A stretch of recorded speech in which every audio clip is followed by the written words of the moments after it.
Hello, I'm Grant Hamby and welcome to my channel.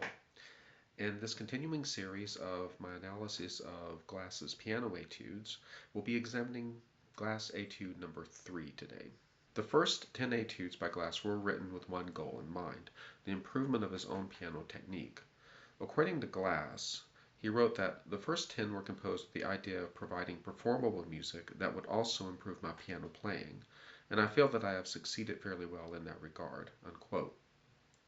So although this first set had primarily a technical aim in mind, he also clearly wanted something that was suitable for the concert stage. The first 5 etudes were written also for Dennis Russell Davies, a long-standing champion of Glass's music. While the second etude struck a contrast with the first by being more mellow and even slightly melancholic, the third etude is in striking contrast with both the first and the second. This illustrates the fact that the etudes were a long-term project that cover a great deal of diversity in Glass's output. To start off with, it's fast, very fast. There's nothing shy or introverted about this music. It's extremely bold, and on hearing it for the first time, I was reminded of John Adams' Short Ride on the Fast Machine. There's also an undeniable energy in this piece that's manifested through an insistently driving, not to mention shifting rhythms. Also, it's an exercise in how Glass makes a lot out of a very small amount of material in a convincing way, and the way he varies that material. In this etude, he largely varies it through alterations in articulation, and the performer and listener need to be very sensitive to these subtle changes. He deploys 3 basic themes and then recycles them in various permutations. The first theme is based on a single chord, specifically an A major chord, in which the 7th functions more or less as an accented non-chord tone, as a kind of gesture. Let's take a listen to that. The second thematic element consists of a rising melodic line and an 8th note broken pattern. The melodic line strikes one as Phrygian in character, although there's room for interpretation. This is the element that gets the most variation throughout the piece. The way Glass breaks up the division of the bar plays with the ambiguity between 3/4 and 6/8 and also 7/8 time later down the road. Let's take a listen at the first instantiation of this theme.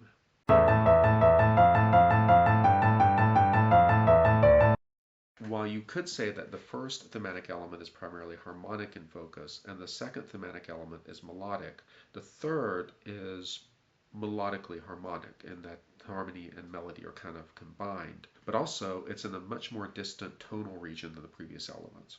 It features a similarly rising melodic line supported by block chords in the right hand and an underlying rhythmic pulse in the left. Let's take a listen to that.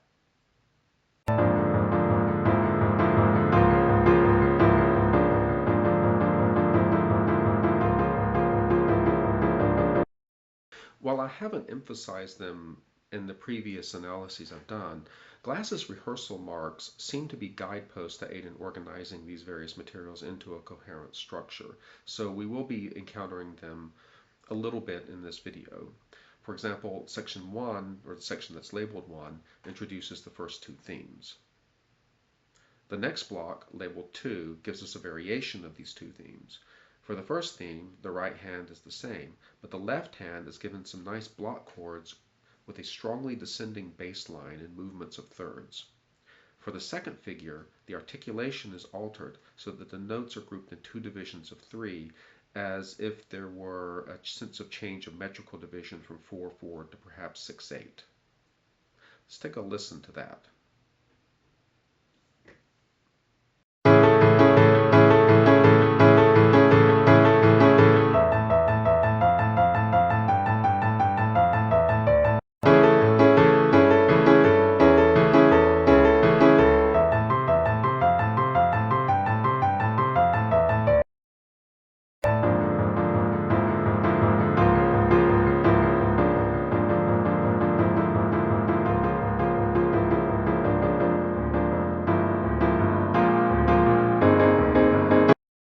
This is followed at rehearsal 3 with the introduction of the third element and the change of tonal focus. Glass combines some elements from the preceding material. For example, we have a rising melodic line, and it's supported in the bass by quarter notes, but also some 8th notes as well on top of those quarter notes. All of this is a third inversion B flat 7th chord, major minor 7th chord. The rhythm here is interesting in that the bass is divided into 3/4 notes, but the treble line is divided into two, kind of producing a kind of 2 against 3 rhythm between the two hands. Every time I hear this piece, I kind of imagine surfing a wave with a Lambo for some reason. I don't know, it just gives that kind of rising feeling, but also rising with speed. Glass immediately repeats this sequence, but with the rising line in eighth and quarter note syncopated pattern, in an eighth and quarter note syncopated pattern that increases the energy. Then in a return to the original 2-note per bar figure in the right hand, but this time the bass is altered to a rising line similar to the earlier bass variation on rehearsal mark 2, except in contrary motion. As is typical with Glass, generally speaking, he sticks to a kind of 4-bar phrase structure. And while he does repeat material, he often, actually usually, varies it by employing a kind of musical scrabble. For example, the quarter note moving bass line that we just listened to rises to a kind of mini climax where the opening figure is repeated with the previous descending bass line, so it rises and then it falls. In fact, there are two features in this etude I find fascinating. The first is his use of the bass line. Beginning 2 bars after rehearsal number 7, in bar 66, Glass employs a jazzy walking bass line with a slight harmonic variant of the third theme. This gives the etude a jazzy or even R&B-like twist that's very satisfying aesthetically. Let's have a listen to that.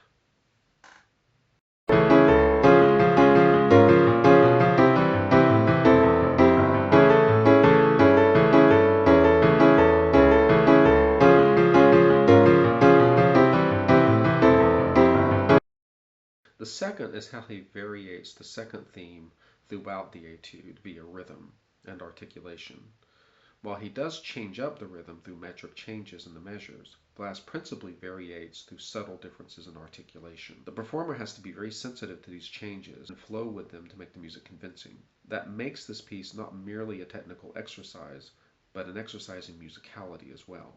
One's sensitivity to the changes in articulation and how it alters the theme is a test of one's musicality. In that connection, I should also mention dynamics. Glass has a lot of dynamic instructions in this piece that greatly affect the overall gestalt and our perception of musical movement. Let's listen to some of these variations.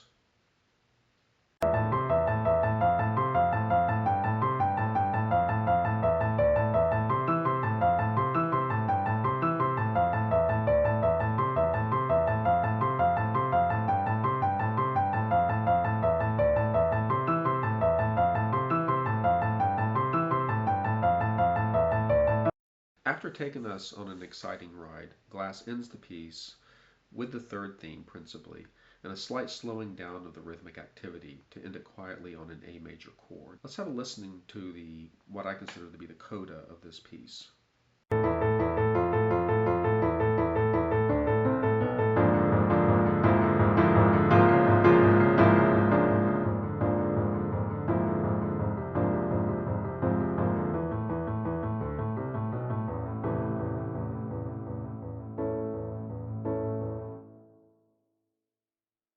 Thank you so much for staying with me until the end.